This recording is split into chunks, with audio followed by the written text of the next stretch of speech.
اس لیے پوری ایک سورت نازل فرمائی، سورت رحمان، توبہ توبہ، اور اس میں بار بار نعمت ذکر کر کے پھر کہتے ہیں فبأي آلاء ربكما، وہ کس کس اقسام کو تم جھٹلاؤ گے اے جن اور انس۔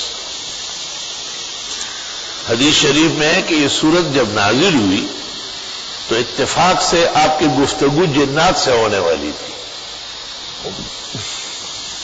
سورۃ الرحمن نازل ہوئی اور جنات جمع تھے، حشر نشر پورا،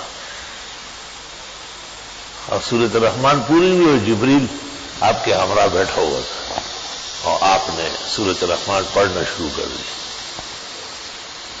سورۃ الرحمن کی جب آیت آپ پڑھتے تھے تو وہ شور مچاتے تھے کہ لا بشیء من نعمک ربنا نکذب لک، اللہ ہم ایک نعمت کا بھی انکار نہیں کریں گے، ہم دل و جان سے مان رہے ہیں۔ جب یہ سورت مکمل ہو گئی تو جتنے جنات موجود تھے خدمت میں آئے تھے بات کرنے کے لیے، انہوں نے کہا بات کرنے کی ضرورت ہی نہیں رہی، بس ایمان لانا ہے، اور سب نے کلمہ پڑھا۔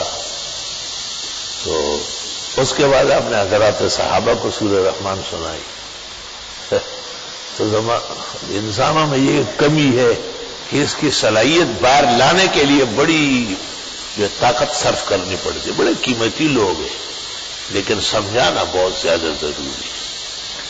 سورت ختم ہوئی اور صحابہ چپ چاپ بیٹھے ہوئے دیکھ رہے، آپ نے کہا تم سے تو جن بہتر تھے، ان میں تم سے زیادہ شعور اور عقل تھی۔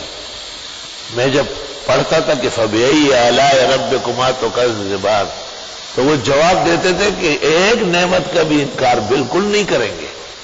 تو جو آدمی جب کہے نا تو غیرتی انسان اس کو مانتا ہے، پھر میں نے تو یہ وعدہ کیا آپ کے ساتھ، عہد ہوا ہے۔ تو صحابہ سے کہا تم ایسے خاموش رہے۔ اللہ اکبر۔ علماء دین نے عجیب جواب دیا ہے کہ جنات کی اطاعت صرف کہنے تک تھی، وہ آسان ہے، اور صحابہ کرام کی اطاعت تو جانیں کٹوانے کی تھی، وہ مہم ہے۔ لا الہ الا اللہ وحدہ لا شریک لہ۔ اس کی مثال دیتا ہوں میں۔ مثلا ہم نے ایک دینی ادارے اور ایک مسجد کی دعوت دو چار اپنے بھائیوں کو دی کہ بھئی اس میں ہماری مدد کریں، تو سب نے کہا انشاءاللہ تعالی انشاءاللہ۔ ایک شخص بیٹھا ہوا ہے، وہ چپ چاپ بیٹھا ہوا، وہ مسجد اور مدرسہ بنانا جانتے، طاقت اللہ نے دی۔